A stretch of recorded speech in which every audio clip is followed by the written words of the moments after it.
86-year-old Kiev native Galina Pashkevich thought she had seen it all. A World War II survivor, she witnessed Nazis commit many horrors and said she never thought she'd see war again.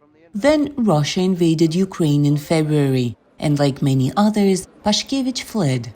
With the help from her family, she arrived in the United States. I left with a small backpack, 5 kilos if that. I took a vyshivanka with me, a memory stick with all my research papers. I'm a botanist by training, graduated from the Kiev University. I have 250 scientific publications and articles. I authored 12 books.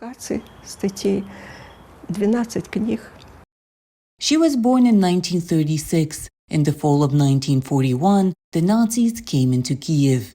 But the bombing started before that. I remember the whining of flying bombs, the high-pitched sound of diving planes. It was very scary. The Nazis used to lead Jews along this street to Babi Yar. My sister and I heard the noise and ran to stand on the corner.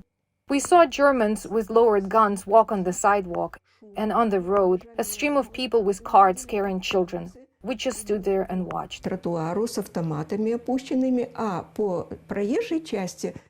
But now it is Russians bombing Ukraine.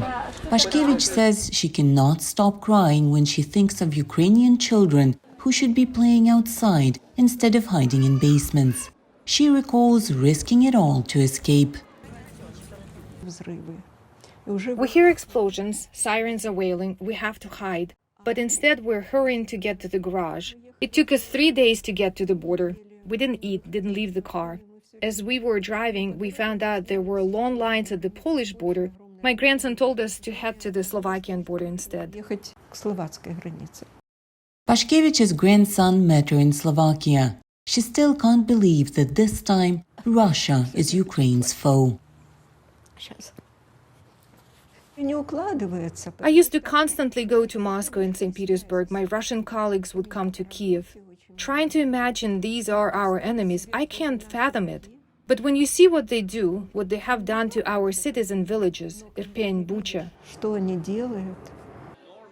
Pashkevich says she believes that Ukrainians have united against a common enemy, a unity she thought was hard to achieve during peaceful times. We all believe in victory. We believe this horror will end, through hardships and losses, through suffering, but it will end. Ukraine has to remain free. And free to tell stories and bear witness to the horrors of two wars nearly 80 years apart. For Angelina Bagdasaryan in Los Angeles, California, Anna Rice, VOA News.